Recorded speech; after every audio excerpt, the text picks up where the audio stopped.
I said, are you fucking ready?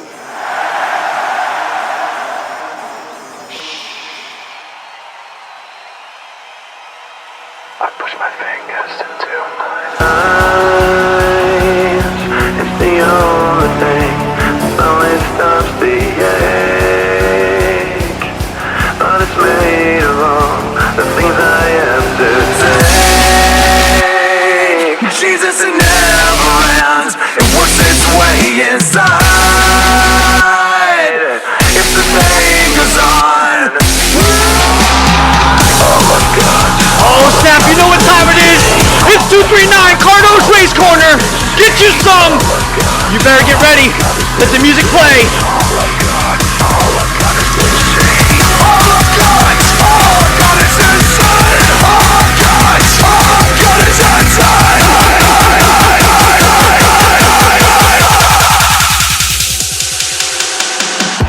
Booyah! What's up, Skeletons? What's up, Golders? I see Hill Racing, Austin's in the house, MVP's in the house. We're deep, 30 deep already, you know how we get it. Get your drinks, get your chairs ready, get your sandwich made. It's Cardo's Race Corner, the real deal. You know what time it is, get ready.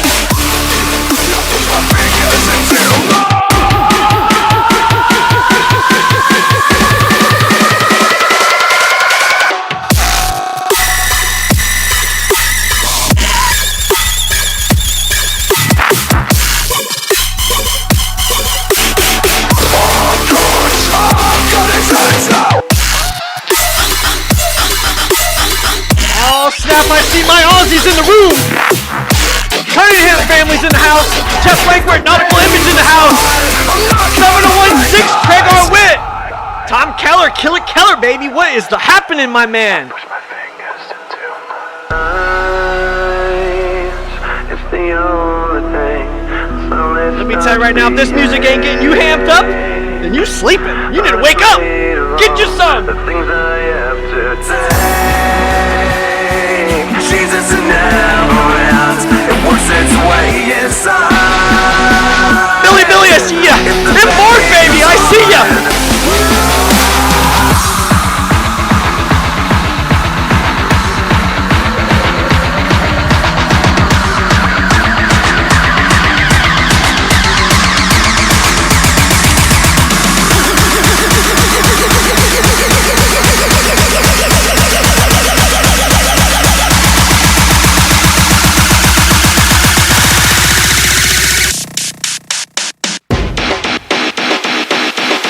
You know what time it is?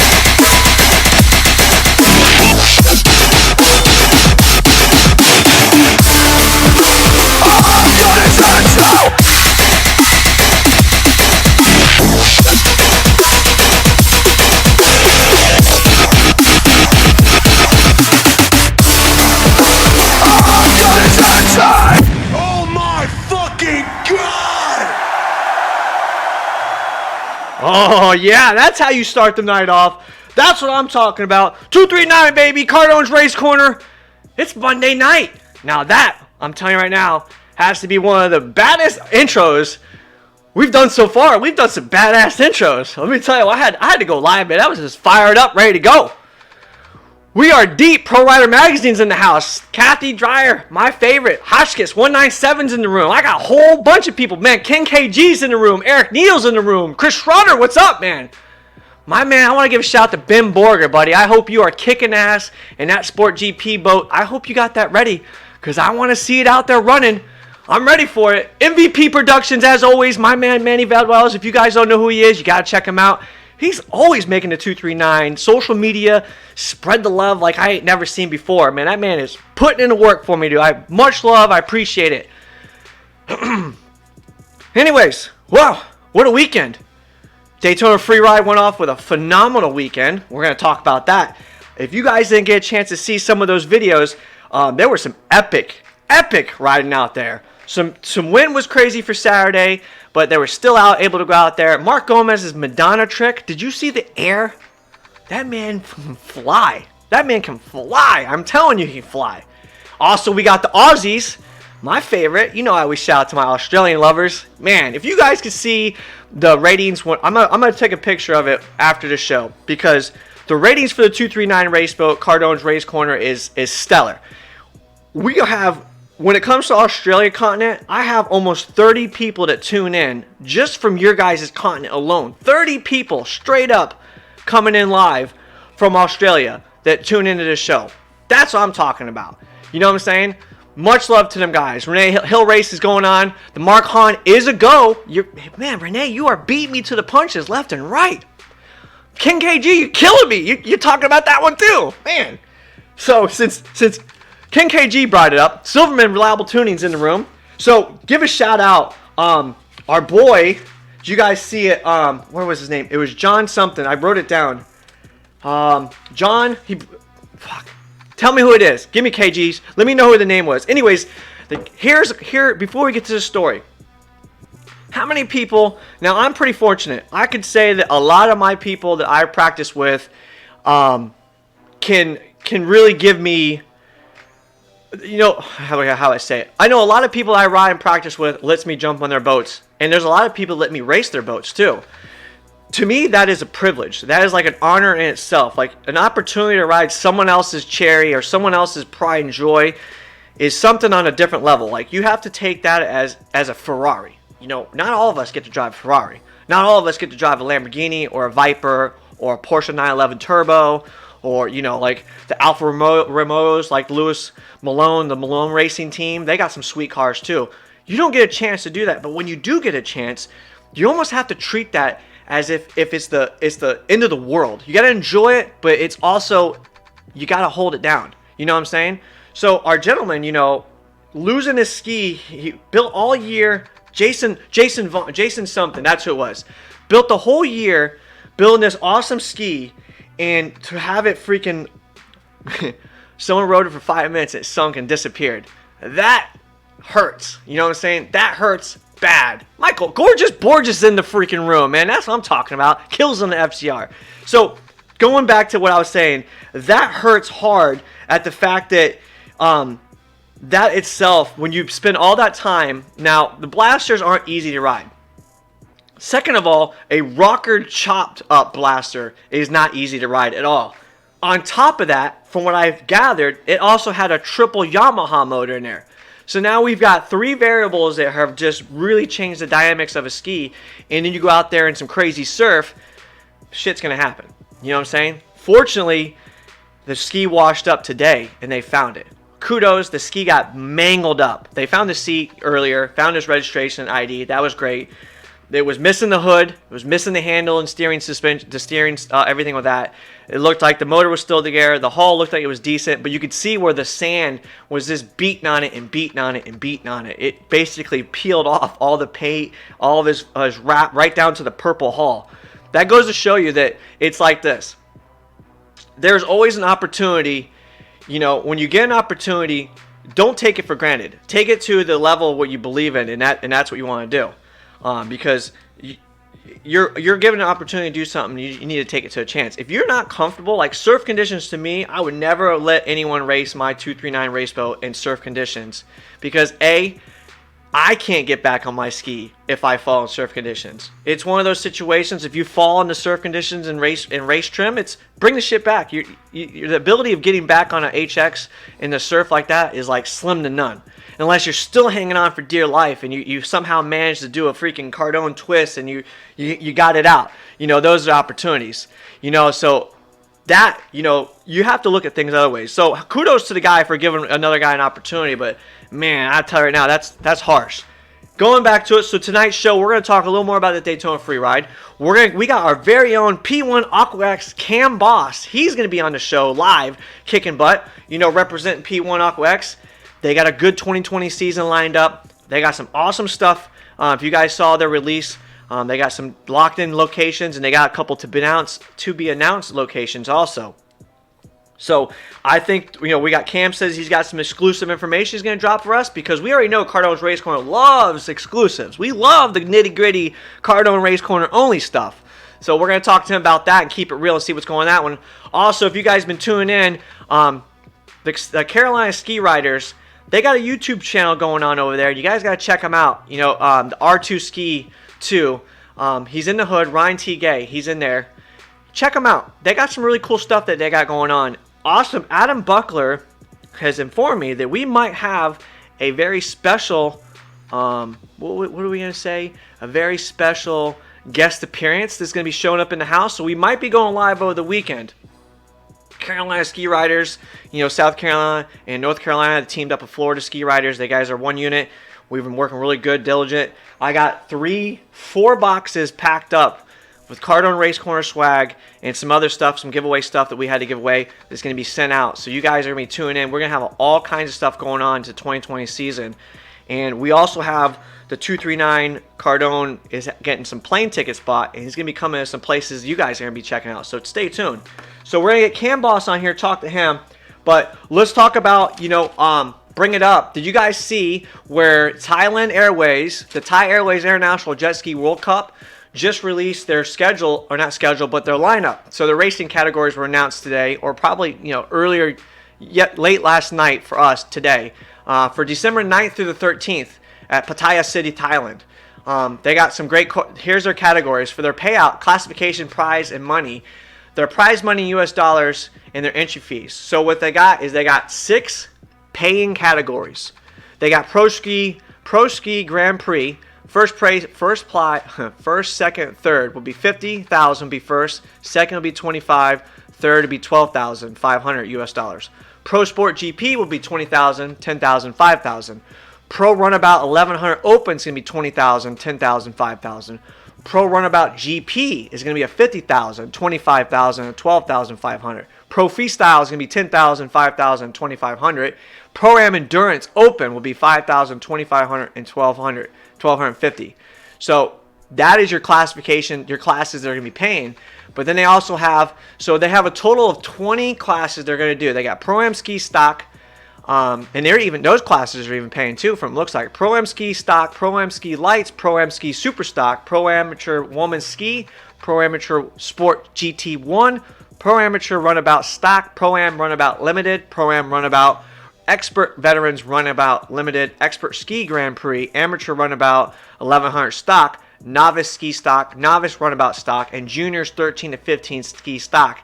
1500 SXR with IGSBA restrictor plate. So that is what's going to be going in for them. And it starts off, it's 2,000. It's 2,000 payout for first place all the way up to Pro Runabout, and it's 1,000, 1,000, 1,000 for amateur and expert ski and expert veterans, and 500, 500, 500 for the novice ski and novice runabout. So that looks phenomenal. So if you guys were checking that out, that right there looks like Thailand's coming out again, man. King's Cup's gonna look awesome. I think Miami Jet Ski won. I think you're going to get your boat together. I think you got motivation. I want to see you get back out there and prove yourself. You had a phenomenal year for a first time doing it. I think Juan with Miami Jet Ski shop, Juan Lascano, I think he's got a game plan ready for this year. He's been doing a lot of training. We'll definitely check it out. Yeah, Jeff, they all pay out, which is awesome. I like that. They pay all the way out to the freaking juniors, and that's what it's about. So we had that to talk about. And then also, if you guys were checking out my favorite page and Aussie group, the ozpwc.com page, man, them guys are always keeping us up and up front with some good stuff and giving us information going forward, talking about what the racing they got going over there. So they had round 2 of the NSWPWC Championship. There's the second round of 5 rounds of the NSW series, sponsored by Australian Jet Ski Parks and some other people too. So they were racing over there in Chippy Norton Lakes. Looked like they had a phenomenal place, but their skies opened up, man. How about the rain them guys are getting? How about all the rain that them guys have been hooking it up? You know what I'm saying? I'm glad you guys have been getting some rain because you guys needed them. Fires were out of control. I seen Nathan Adams out there talking about, he was showing videos that the rain was just dumping out there. Jeff Lankwert, Nautical Image had some awesome videos and pictures. Check out his page, Nautical Image. James Johnson, Cam Boss will be on here in about 5 more minutes. I'm going to get him on. So P1 Cam Boss will be on here shortly. We're just touch base and we're opening and get going. So stay with that. And you're right, Ryan. PWC Super Rack is off the chain. I don't have a runabout, but damn, I wish I had some of the cool stuff that people got. So I was checking out their race over the weekend. They didn't get much results. I didn't get a chance to look at the results. They're a little bit behind on the results. But they had a 29 buoy course. To me, that's freaking awesome. It was 29 buoy course. They had 12 classes with 4 endurance classes. Now, we're talking about the endurance classes because P1 set the bar up for endurance racing. Everybody loves endurance racing. Everyone's out there. Holy smokes, Norm Yee's in the room. Sorry, guys. I had to holler at him. I haven't seen Norm in the room in forever. Anyway, sorry. So, endurance racing, it's like this. How many promoters are now adding that endurance racing? You already have the Mark Hahn, which has been out for a while. They've been doing it. How about the fact that, Pro Watercraft has got endurance racing? Jet Jam, I believe that they might be doing that. Best of the West, I think they have an endurance racing. We also have World Finals has endurance racing. The British Cup, British Championship has endurance racing. Thailand has endurance racing. What does that go to tell you guys? The evolution of the racing, it keeps moving forward. Yes, we have a lot of classes that could be slimmed down to having a handful. Like, for instance, 20 classes in the Thailand Airways. That's a pretty good lineup, and those are filled up lines. Could we reduce it down a little bit more, make it the lines even stronger? Possibly. But why not keep it going and keep going through it all? You know what I'm saying? Endurance racing seems to be the main thing now that everybody's adding to their lineup. Whether it's 2 racers or 4 racers or even maybe 10 racers. The endurance racing is where it's at right now. It's really proving to be a go-to event because, obviously, look at amateur class in the P1 AquaX. Rolling, what did they do? Almost had 30 lineups that one race. You got the pros out there running 25 to 28 deep. Staggered lineup. So you have your first lineup, and then you have your second lineup behind them. Wide, I think they're running, Cam's going to touch base, but I believe they're running 12 wide. Could you imagine 12 wide and going wide open, drag racing to the first buoy? That in itself is wild out. You know what I'm saying? That's wild out. QPWC has it. Billy, I was looking for it. I didn't see where it was. I was looking for it before I got in there. But you know what? Ozzy PWC, their guys are always holding it down. They'll probably give us some information. So Mike King is in the house. My man. So giving it back to talking about that. So the endurance racing, man. They, like I said, they had 12 classes with 4 endurance racing. They had a 29 buoy course, which was awesome. Their largest class, which was 10 riders, was Pro-Am Ski Lights. Now, you got to remember, guys, too, Australian, we're talking about their largest class being 10 riders. You got to remember, Australian over there is a little bit different than American over here. Their rules and some of their stringencies, they don't allow a lot of stuff. So a lot of people just don't have the benefit of having some cool stuff to hang around. So a lot of people are doing other things instead of racing jet skis. But the ones that are out there racing, like the Cunningham, Bailey Cunningham, Norton, there's another guy out there, there's a couple people out there are really making it happen. So when you see 10 riders showing up to a race, the largest class, which most of the classes were ranging from 7 to 9. So I wasn't just picking out the largest class because that was the only largest class, but it was the largest number, which is pretty good because it was a Pro-Am Ski Lights. You know what I'm saying? That's a good class to race in. So check them out. Go to that. And that was Jason Hughes that his ski got lost. So check out ozpwc.com. I know I'm all over the place, guys. I was just looking at my notes. Like and follow the ozpwc.com. Check out the NSWPWC Championship page also, their club. And give them a like, follow. The results will be coming up more. And you make it happen. Paul Peasley, you're right, Billy. So yeah, Australian racing's going on. And we're getting ready to start our season here pretty soon, guys. We got everybody's schedules are starting to pop up. The to be announced seems to be the main place to be going right now. The one tour has like 6 of them. So hopefully they'll get their stuff together. Region 8, East Coast Watercraft locked in their schedule. And I think they have one to be announced left. But they got some phenomenal race sites going on. If you guys tuned into me last year, I went to 2 of the races and was announcing for Plattsburgh and Watkins Glen. Phenomenal family of racing out there. Phenomenal people doing their thing. They got their schedule out. Jet Jam got their schedule out. Lake Erie put their schedule out because that's a new one that they're going to be doing over there in Ohio. Who else is going out there? Best of the West, they put their schedule out. If you go to Kirsten Hasty, she has the Facebook page, the race schedule Facebook page. We have everything locked down. Looks like 2020 is going to be a huge year for racing. So that's what we're going to be doing. Going in. So tune in after I get Cam Boss on here. We're going to finish up the Daytona talk. I got some stuff we're going to talk about, and we got some other things we'll add to it. Also, I have a thing I'm going to read out. If you guys have heard of the K38 Rescue Facebook group that came out, it's a group. We're going to talk more about them. They did a phenomenal write-up for our boys at WNY PWC owners.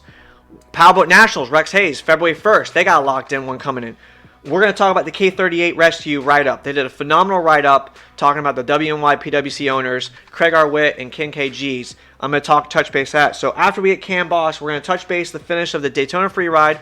We're going to do the K38 Rescue talk about for the Rough Rider Rally, and then we're also going to talk about Cardone's final thought. So let me get the man, the myth, the legend on the phone. Let me get Cam Boss on here. I'll be right back, and you guys know what to do. We'll be right back, and we'll get the music going, and you know how it goes.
Oh, snap. You know what time it is? I got the man himself, Cam Boss, in the house. P1's very own AquaX main man. Cam, you in the house or what? I'm here, Bobby. You got me? Oh, I got you loud and clear as can be. Almost like when you're yelling at us at the beach to get our boats moving and get us in their line, right? That's right. Somebody's got to do it, right? We got to hustle. Man, Cam, I just want to say first off, thank you so much for coming on the show. You know me, I'm a P1 fan, and I said it before, and I've said it multiple times. I think you've heard it. I think you are probably one of the best assets P1's put on the line, and you have really organized the race up very nice. And mad kudos. And thank you for that. Yeah, thanks for having me on, man. Hey, excited to be here. My pleasure, man. I see you in the chat room always holding it down. Give a holler. I see the love. So, what's up, man? You been good? Are you ready for the 2020 season or what? Yeah, man, I'm excited for this year, man. It's going to be really, really good. I'm so looking forward to it for sure. Well, before we dig into the nitty-gritty stuff, let's get a little heads up about you. How did you get involved with jet ski, and how did you get involved with P1? So let's start off. What got you in the game in the first place? Well, I mean, for people who don't know, I'm sure if you've been around the PWC racing community, you've heard of Tattoo Rich Racing. My man. That would be my dad. So I've always been around it. He's been, in the game for 25 some odd years, In the game. I can remember when I was probably 11, 12 years old, he started working for, I believe it was Legopolis was the first guy he started working for, and just, fell in love with it, and started doing it. So I've always been around it, always been, going to the races and hanging out. And, right. Done the thing. Right. Only ever raced once, but but you've been in the game just like your dad has. You've been around it, you've been in it, you know the ins and outs, and that speaks volume for itself in the first place. You know what I mean? Yeah, and I grew up racing motorcycles my whole life. I did that for a living for a while, and I've just been around, racing in general, pretty much forever, as long as I can remember. So it's in your blood. It's one of those. It's like the worst drug you could ever have because you can never get enough. Oh man, of it. It is a huge addiction. I mean, I started off just having fun jumping waves, building a rocket blaster, and then somehow, some way, I got sucked into racing. Not only am I racing, now I'm doing a show. I mean, it just sucks you in. It's like just a whirlpool. That's right. You can just never get enough. You're always, searching for that first, that first big high.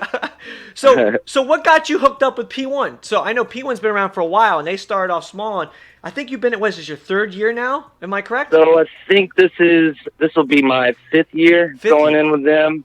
I started out just kind of as a bottom, just a schlup boy for lack of better terms, grunt work. Grunt work, yep. Setting up everything, trying to make, the events look good for you guys. And just slowly kind of worked my way up. And I fell in love with, the people at P1, man, everybody is just so amazing to work with. And they're so dedicated and passionate about it. Right. It's just, it makes it fun, to go to work. So, right. just fell in love with it and worked my way up, and it got the opportunity. Autumn and Michelle were nice enough to offer me a full-time position with them, and obviously jumped at the offer. Heck yeah. Definitely. Heck yeah. So I love doing it, man. I love going to these things. We're like a traveling circus. We're a big family. I was getting ready to say that. Everybody, goes and hangs out, and parties in the evenings and races, and we're all friends and family, and it's a great time, and I'm so blessed to be a part of it. Well, you have to say this. So I have to say it because you've gone all the way to the UK with them, correct? I went over to the UK for a visit. I haven't done an event over there yet, although I would, jump on that opportunity, of course. We did get to do the Bahamas last year, which was amazing. I was going to say, jealous. That place is so beautiful. It's just, to be able to race somewhere like that, it blows my mind, right. What we're trying to do and trying to push this and elevate it to another level. So, so going into, what you've done, you now are the, what do they call it? Are you the race director, or is that still Lisa?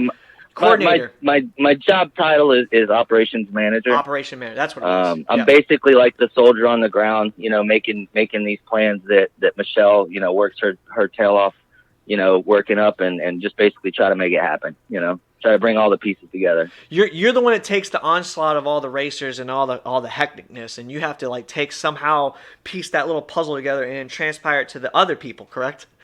Yeah. Just trying to keep things moving, making sure things go off on time, make sure, you guys, have a good time. Well, when you have that freaking bright yellow ski that's out there on the beach when he wasn't supposed to be out there because he was used to the old ways, you had to come up there and say, hey, you're not supposed to be out there. Yeah, man. I felt so bad in Pensacola this year because it seemed like every time I turned around, I was having to get on to you about something. I was like, man, Bobby's not going to like me, Hey, you know what? Pensacola was a new turn for a lot of us. We've had other racing there, and a lot of things happen to where now we're limited to what we can do. And, you have to follow, P1 goes out of their way to do certain things. It's not only a race, it's manufacturers, big name sponsors, big hitters are involved, TV's involved. So if you have to walk around on some ice every once in a while, you just got to take it with a grain of salt and just say, hey, listen, next time we come, it probably won't be as bad because we're proven that we can follow the rules. Yeah, that's what I want to say. It's definitely to every racer that was there at Pensacola this year for P1. You guys did an awesome job. We really had to try to abide to what the city council was asking us to do. And I know it's tough, with racing not being able to use certain things, but everybody really banded together and just wanted to have a good event. And I'm so grateful for everybody, working with us. And I think it came off all right. So. I think it was an awesome. It was a kind of a slap in the face when you first got there, like holy crap, But then when you told yourself, listen, this is what I need to do, this is what I got to do, this is what we have to do, and you got in that rhythm and it worked out good, So I think it turned out to be a good weekend. There was a couple hiccups and stuff like that, but dude, that's racing, dude. It's just what we do. I know. I heard nothing but great things back from the city and whatnot from them up there, just loving us. So I'm sure, when we go there in the future, we'll have, maybe a little more leniency on certain things. But definitely. Everybody just did an awesome job. I'm definitely thinking so. So 5 years P1, man. You've seen the roller coasters, the ups and downs, the fun, the good times. I would say in the last 3 years, I think I've seen P1 really take a real strong turn and really step above. The award banquets now, they got the TV coverages, we got big name sponsors. Legopolis had Ford involved. You got Rip It following Anthony Raddick was doing that for a while. Some really great people. What's going on for 2020 you see right now? The 2020, man, we're rolling out some good things.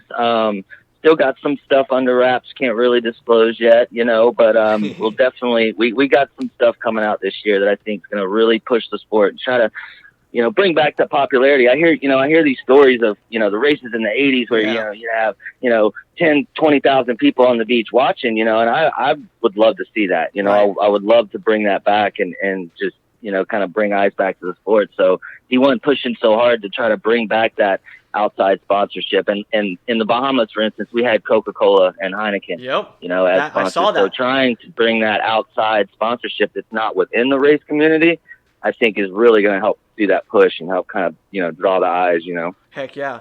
So my question to you, because I was going to ask this, but my buddy Sam Tyler was in here already, because I know at the end of the year, all right, so before I ask the question, Sam, bear with me on this one.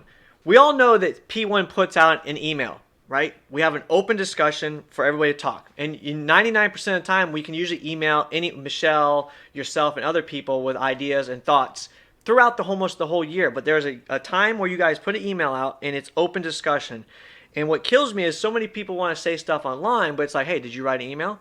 Oh, well, blah, blah, blah. But the fact being is, going into it, I know the end of the year you guys were talking about this. Are you guys going into 2020 with GPS or transponders on the skis this year? We're not as far as yet. We're still, I know that there's been a lot of problems with trying to get things that are accurate enough that are easy to deal with the saltwater. Gotcha. Any kind of systems that I've come across myself personally and heard of it, they're all so expensive. Right. To try to do it. It's almost impossible to do that. But we're definitely looking into different options. We had some new scoring we used in the Bahamas. Right. So that worked out really well. I don't know if you've seen the live stream, but we had the live lap times and listen, I was all about your guys' live stream, dude. I was so glad you guys did a live stream. When I was watching, I praised it big time. The last 2 shows after the race weekend, you had lap times. The camera people were on point. Stoyer and the other guy were on point with who was racing. The cameras stayed on the action, but then they also stayed back in the pack where there was other racing going on. The cameras and the guys talking and the time lapse was like on point. The whole live stream was phenomenal. I would say that was probably the biggest turning point you guys have ever done to really make it happen, because now there wasn't no question of like, well, what's really going on? I don't understand, because I remember seeing McCluggage leading, but now there's like 4 or 5 other people in the middle of the pack. Where's he at? There was no questions, and I love that. That was awesome. Yeah, that's great to hear. I mean, I think it'd be great for the sport to try to push. We need these jet ski racers to kind of get familiar with fans, so the fans can just say, that they want, an actual racer to win instead of just, for instance, a Kawasaki or a Yamaha or whatever. Try to build that fan base. So if we can, individualize, I guess is the word I'm looking for. To get these racers connected with fans, and I think given that lap time and given that update and that live stuff can help do that. Well, it's just like when I was in Fort Lauderdale, when Michelle asked me to come out and help announce, we were doing the interviews right there when the guys were coming off the water, and the feedback I was getting was phenomenal, because people on the beach were like, holy smokes, this guy just won. They were talking and everything like that. So getting that interaction with the racers, like you just said, on the beach and off the beach, on top of, like, you see what UIM does. They have the guys, the racers board, their information, everything's set up like a little racer card. Like Powerboat Nationals does the same thing too. They have these race cards. So it's like P1's at that level now where you guys can actually get that status for these people, so that you just said the lap times can go with the people talking about, like, oh, now it's not a Yamaha when it's actually McCluggage, or it's, Landis is out there, or, Tyler Hill. You got names out there now, because we all know the names, but the people at the beach don't know who it is, and that's where it stands out the most.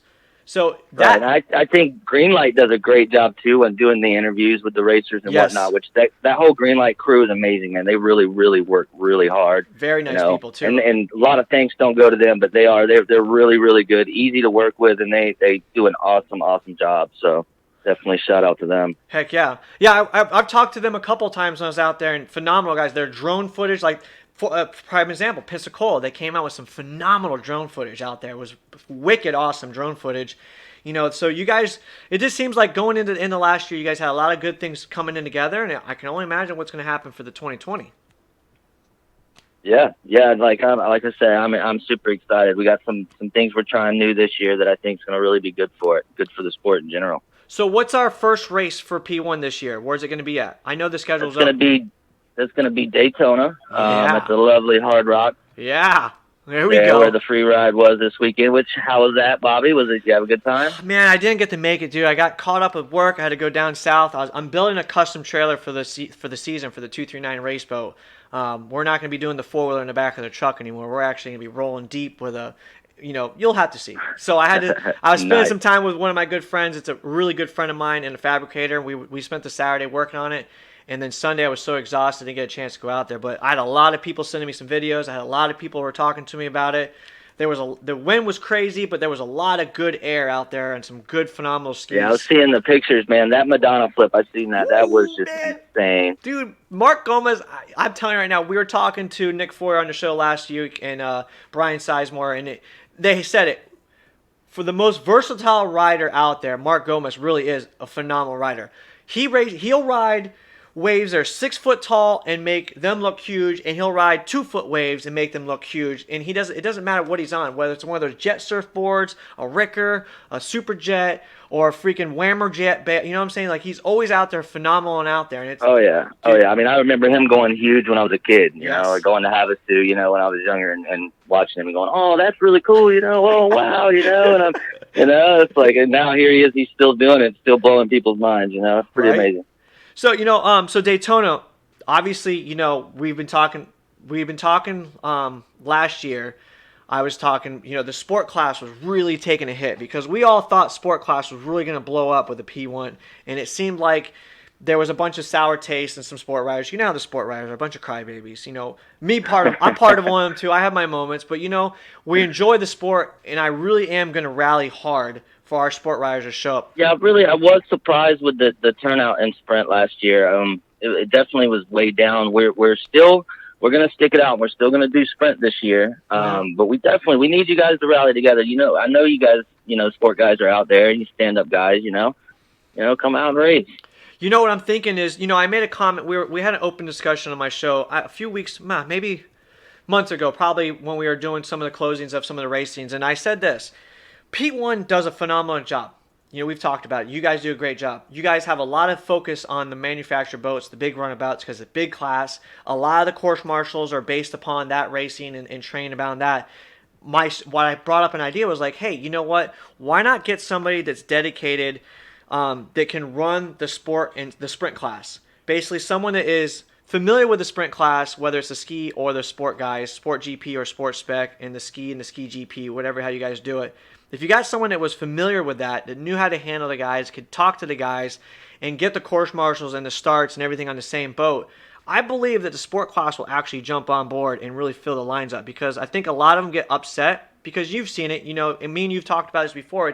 You can see it happen because sometimes they forget that we're 2 strokes and they treat us like a 4-stroke, you know what I mean? So sometimes the start gets messed up, or sometimes something like this goes down, but I think go ahead. Yeah, definitely. I mean, I see what you mean, and I mean, we've experienced it. You know, we've had to do it. I've been standing there waist deep on the line with you, you know, and watching it, and you know, it does happen. You know, these things, you know, but it's all a learning curve. Exactly. You know, for everyone involved. You know, so it's learning how you guys learning how we work and how we roll starts and how we, you know, can work with you guys as well, and understanding. So, you know, and I definitely agree with having somebody dedicated to that. The problem there is just the turnout. You know, if we had more people willing to come and put forth the effort to come, we could do that. You know, I could step up and say, you know, hey, we need somebody to run this, you know. And that's why but without the turnout, it's just not there. And I think this year I'm going to press hard. I am committed. I've already put in my book and schedule. I'm committed to all the sprint races for P1.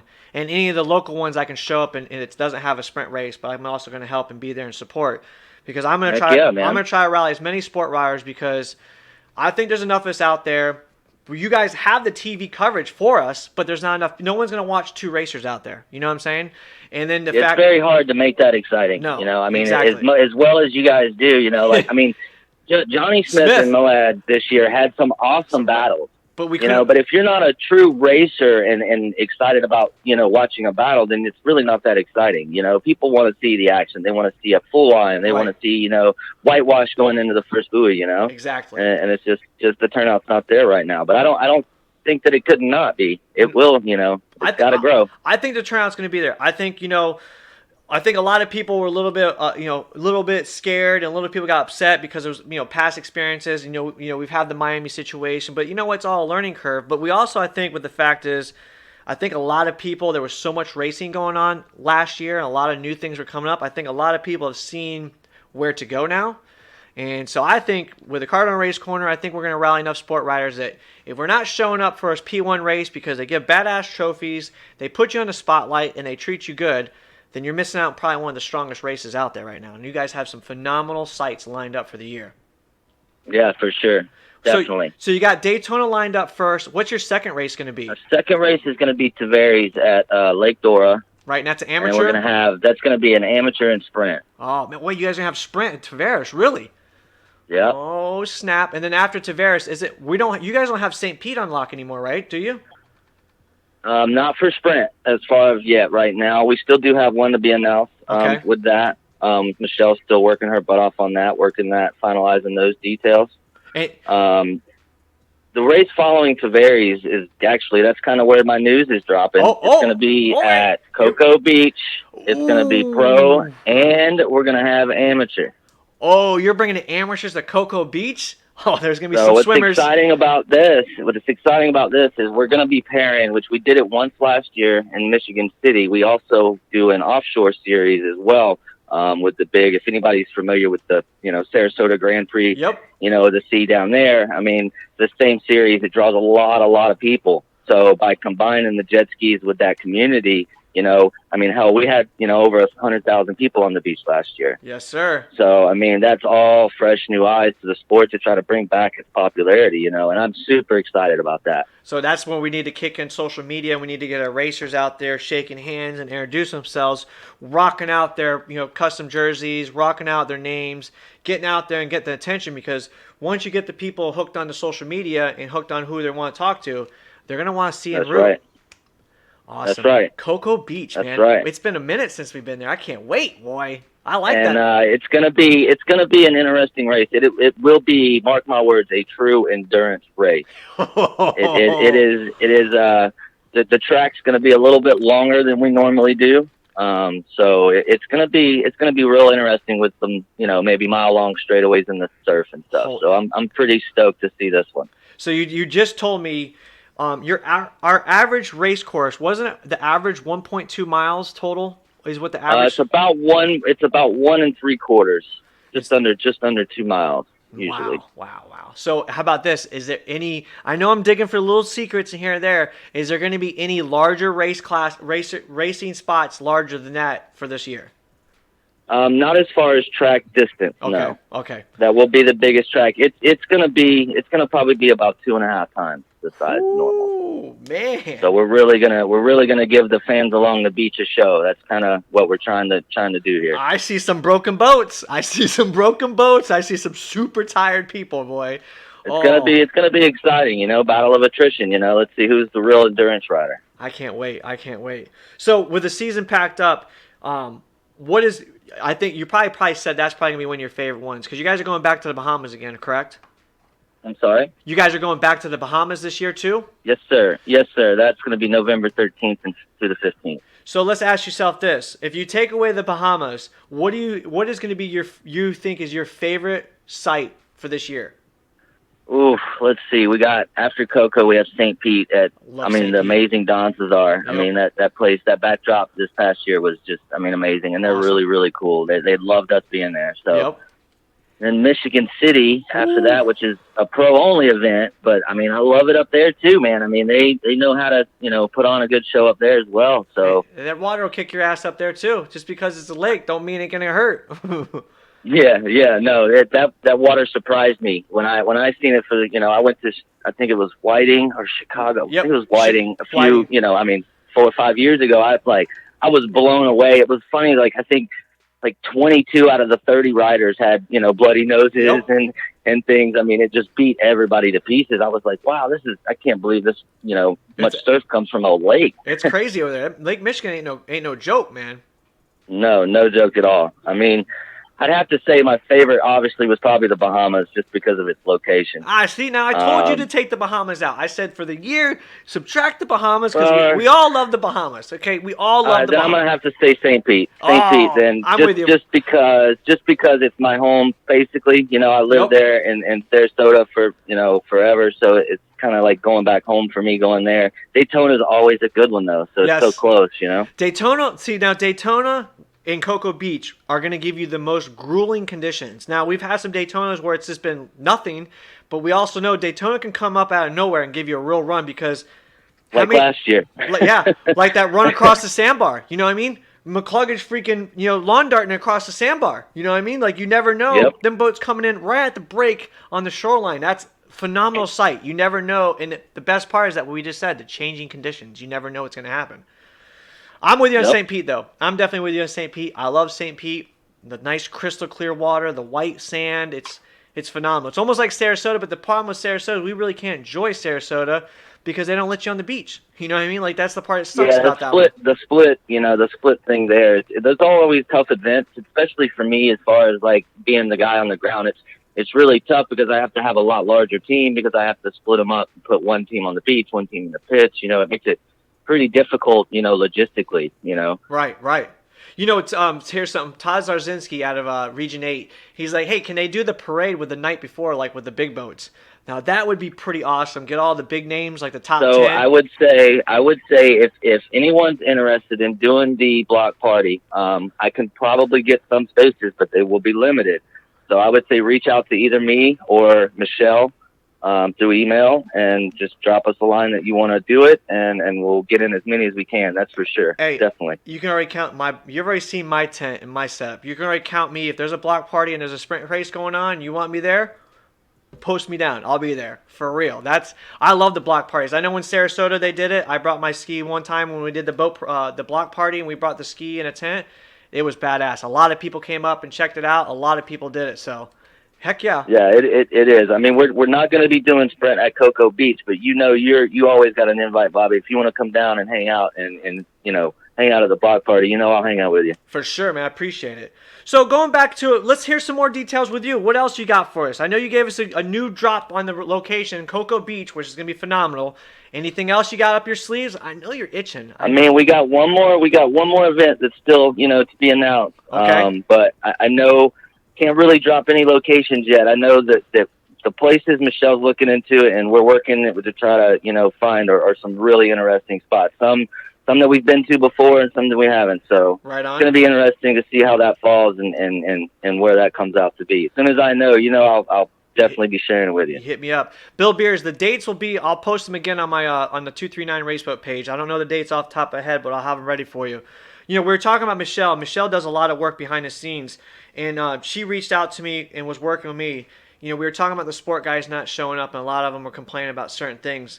Michelle took the time and worked with one of the programmers that now sport class can be scored differently. You guys confirmed that, right? Sport GP and the spec guys are now class in their own classes, so we can race out there. Yes. So let's say there's 7 of us that show up, which is pretty horrible, but we don't want to race. A lot of us will say this the same thing. Well, I don't want to race against Johnny Smith because I have a spec boat. I don't want to race against Glenn Young because he has a GP boat. Now we have it to where, let's say me, Sam Tyre, and someone else show up on spec boats. We have our own points chase.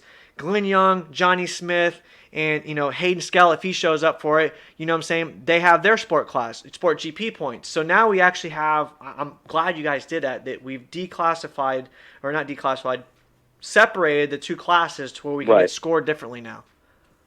Yes, we definitely did do that. I mean, and I'm all for pushing to let you guys race separately because I understand, that as a fellow racer. Right. I do understand the complaint, but we need the boats. Complaint is, from my side, is I need, exactly, if I can't fill a podium in a class, it's really hard for me to split it up and run it on its own. Right. And if I can get at least 3 or 4 guys in each of those 2 classes, then yes, I don't see that being an issue. Hey, I'm okay with it because that Pensacola race, the 239, jumped out in front of freaking Johnny Smith and who else was the other person there, and I was like, holy smokes, I'm out in front of I was out in front of the Sport GP boats for what, almost 2 laps? I was like, heck yeah. And then I heard that Johnny Smith coming around, his boat coming. I was like, you know what? Let me just slide over and let him just have his way because Golden Shoe himself, man. Did you see his surfer drags he was doing up there? Man, he was having fun, wasn't he? Oh, he was killing it, dragging his hand out, taking the buoy corner.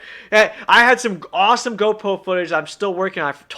I'm glad you said that. I have some awesome footage that I recorded because as I would hear him coming, I would look over and I would record him going through the turns and everything else. I had some sweet-ass footage. I'm going to have to get that up there. Oh, that's awesome, man. That's awesome. So go ahead, man. So here, I've had you for a good solid minute now. This is the opportunity. You've seen the show a million times. I dropped the mic for you. So if you got anything else you want to add or you want to shout out some sponsors or shout out some people that have been there for you, here's the opportunity. The mic is all yours, brother. Really, I mean, thanks first and foremost to Ozum and Michelle and Jillian and just everybody on the P1 team that worked incredibly hard. If it wasn't for them, I wouldn't be here. I wouldn't be doing what I love, and the sport would be, lack of word, better, worse place. Exactly. Thank you for sure for having me on and spreading the word and trying to keep the sport alive, man. You're doing great things, and I'll always tune in. I love watching you, no matter where I'm at. I'll always tune in. I appreciate it. It means a lot. That's it, man. Thanks for having me on, bro. Hey, you know what? Anytime Cam Boss and P1 want a shout out in the Cardone Race Corner, my door is always welcome. You guys can always count on me. Anytime you need me, just give me a holler. I'm here. You got my number now, so just hit me up anytime, anywhere.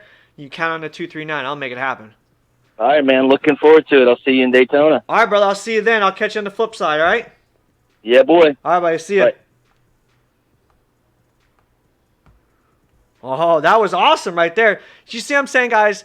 That in itself, that's when we talk about the sport, we talk about the tours and stuff like that. The people that you want is people like that. That's the type of people you want in there. The ones that just they make it happen. They're in it. They've been in the game for a long time. They got good background and their enthusiasm. You know what I'm saying? That's what we want. So before I do this, let's talk about the K38 Rescue Write-Up. Now, the K38, if you guys are familiar with it, they have a Facebook page. They just started popping up. They just made a Facebook page. They're starting to do some things here and there. They're really, really good people. They're about certain things. I'm not going to give you too much insight because I want you guys to go to their page and read it. Because when you read it and you follow through with who they are and what they're about, you'll really get a taste of what they're about. And that's what I want you guys to do. If anything you guys get from my show is I always give you guys some good stuff and I always lead you guys in the right directions. You gals too. They did this thing. So we all know about the Diamond in the Rough Rally, WNY PWC owners, Craig R. Witt and our boy King KG with the Real Wreck Report. We all heard about the coins, the PWC Challenge, the coins. They have some awesome coins. Oh, I can't reach. I always forget about this. Some awesome coins they get made. This year, PWC Muscle is sponsored the coins, and they're going to be phenomenal. So they did this write-up. The history of the WNY PWC Challenge coins. The history. Craig R. Witt, I'm going to read you a little backstory on this write-up. So we have a few minutes. You guys are going to like this. This is a good one. The Craig R. Witt is the founding member of the WNY PWC Club based out of Buffalo, New York area. Back in 2017, the first recreational WNY PWC event began gaining traction with the PWC community. This was due to the work that was generated from the previous year's local events. These community events gain industry support through the motto, "We support those who support us." One of the outstanding supporters was King KG. He had reached out from a military-based PWC club looking to support these efforts. He secured a monetary donation that was gifted to the WNY PWC owners. So the teamwork basically goes like this. Was inspired by the generosity and decided to pay it back through the activities that honored the military tradition of mutual respect. Enter Craig R. Witt. As a former veteran himself, this is him writing, myself, I had a challenge coin in my nightstand and began searching how to have these made for the PWC event. King KG's agreed that with the concept together, they began working on the original design. Each year, WNY PWC carries on this tradition by having an amazing sponsor cover the cost of this highly collectible challenge coin. These WNY PWC challenge coins show the Event Ride logo on the side and the donating sponsors logo on the opposite side. These challenge coins are the club and rider tradition that carry on each year. So this year they say stay tuned. They can't wait to see how many coins their members will collect moving forward with this outstanding tradition. They have structured some fun opportunities for the members who present their challenge coins at future events. Stay tuned for those stories. For more information, please follow the club on their Facebook page. Now, see, that was a solid write-up. There's a little bit more you can read on it, but I don't want to bore you guys with my reading and talking. But that's K38 Rescue, their write-up. They did a phenomenal write-up. They have a phenomenal thing with the Alpha Jet Studio, Craig R. Witt, you got King KG's. The challenge coins are phenomenal. I got my hands on one. I was lucky enough they hooked me up one. It's phenomenal. They've got some awesome sponsors this year. They're really setting up the bar. We released a video, and all the video had all the sponsors incorporated in it. And let me tell you this right now, we'll clear the air, that who you saw on that sponsor and the names that were on there and the logos are genuine, real deal sponsorships. Those are genuine people that are actually involved.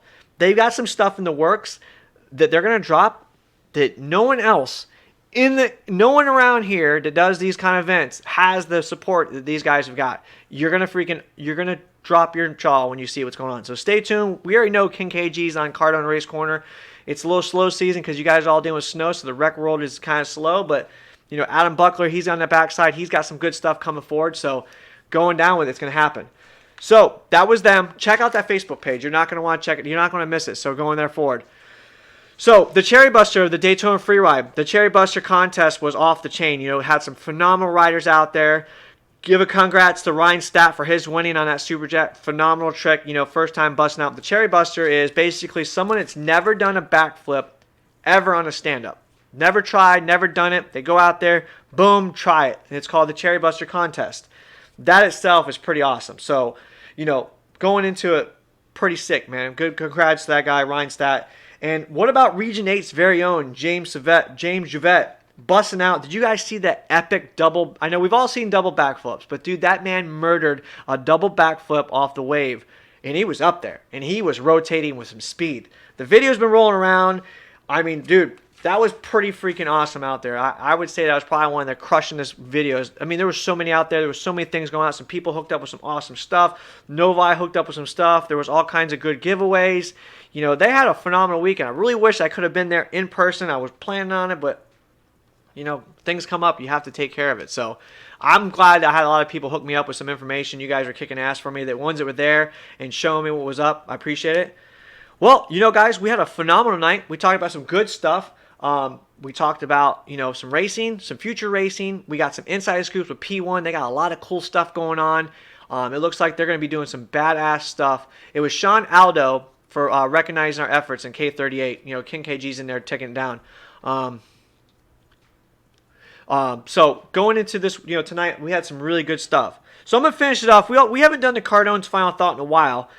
So I've been doing some thinking, and I've been following some other stuff and watching and going through. You know, we have the off seasons. We don't have much racing going on. Thankful to the Aussies. They got some good racing that we can cover. But, you know, it has to go like this. We all start Monday Night Raw with the Cardone Race Corner. We all tune in. Man, we were doing 60 deep the whole night. We're 40 deep now. We got a lot of people that do this. And you know what goes down to is this. You know, we create our own entity. We create our own organic following. And we have a lot of people that reach out to the Cardone Race Corner. A lot of people want to give us exclusives.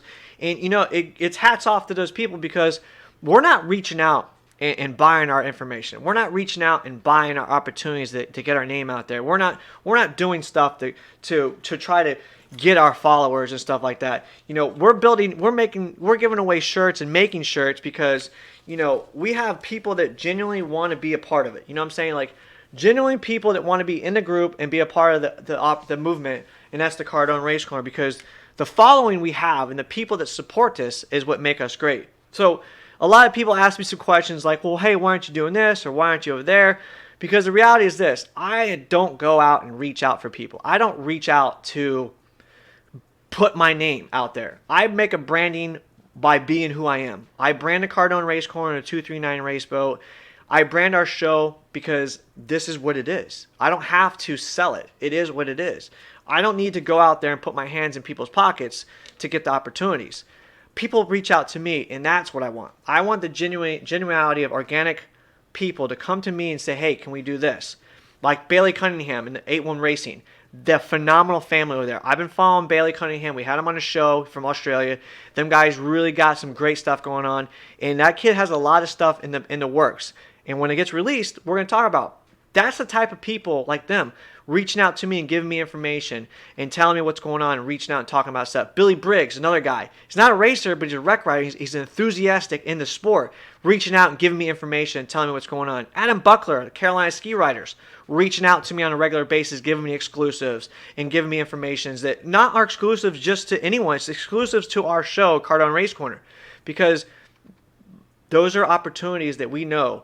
Like Craig Arwitt, WNY PWC owners, all the Rec World guys, they're reaching out to me. You guys know that I'm going to lead with you and stand by you on a genuine side. I don't need to be persuaded to do certain things. I follow what I feel is enthusiastic, informative, and natural. You know what I'm saying? So the way I'm trying to say is this. Cardone's Race Corner is about giving you guys the full 100% return. That's what I do. I've got boxes to be shipped out for people that have won charity items, people that have won shirts. Roger PDR, I got a box of your shirts from when you won, and I also got a couple shirts for some of your friends that they hooked me up. They were in the chat room. Billy Briggs, I got you. I got you a whole box right here. Billy Briggs, I got you a box. Not only did I get you a box, I hooked you up with a Keep It 100 C-Note Vodka box. Not many people get this. If you guys are familiar with C-Note Vodka, that's one of my #1 sponsors. C-Note Vodka and 239 Race Builder, one word.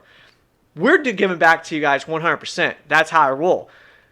I'm with you guys. So if you guys want me to be a part of stuff, you guys want me to be involved with certain things, you guys want me to do certain stuff, and you want me to sponsor on some stuff or give you my logo and be a part of that and tag you guys, then reach out to me. MVP Productions, right there is the man right there. I'll tell you right there. Manuel Vandel's MVP Productions spreads the word of my show on a regular basis, and all I do is give him the recognition he deserves because he's a phenomenal photographer. Just like Water's Edge, phenomenal photographers. The reason we give back is what we always do. You know what I'm saying? So I don't reach out. I'll reach out to those I feel that are part of the community that really do well. And that's how it should be. Just remember that. That's how we roll. We're organically making it happen. Last week's show, we had over 80 people tune in. We have over 2,800 views. We reached 12,000 people. And we had over 1,000 engagements. And our countries were all over the place. That goes to tell you that you guys are tuning in and making it happen. We spend an hour, 60 minutes, we all hang out, we do our thing, and we have fun. And that's what it's about. So going forward, I always tell you guys to keep it real. I always tell you to have fun and be that thing. So I just wanted to give you guys that final thought. Sorry, I'm trying to get something set up over here so I can finish the night. Finish the night. But I just want to give you guys a heads up. Stay tuned next week. We're going to have some good names. I got a couple people involved. We're going to start giving away some shirts. If you guys are familiar, I have an opportunity. I have a batch of 10 of these I got made. If you guys are wanting some badass Yeti cups, they're Yetis, Cardone Race Corner exclusives. And if you know about Yeti, Tavares cups. Sorry, not Yeti, Tavares. Lifetime warranty. You can get them hooked up. Check it out. Till then, call at your boy next time. I'll be here. We always have fun. Kick it next time. Are you fucking ready? 239, baby. That's how we roll. I'm going to end the night with the same song we started off. Get the pump running, baby. I push my fingers into my eyes. It's the only thing that always stops the ache. But it's made of 239, baby. We keep it real every day, all day. It's the brand they love. It's the one they can't get out of their mouth. Keeping it real 24/7. It's the 239 Race Boat Monday Night Raw. Get you some. Till next week, baby. Holler.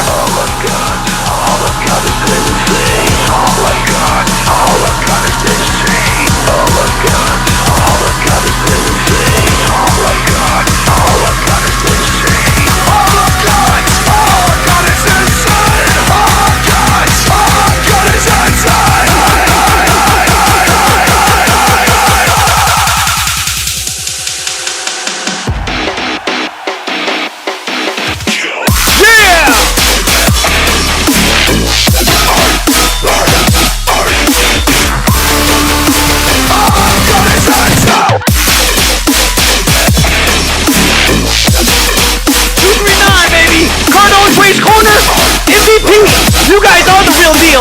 We make it happen every Monday night. Get you some.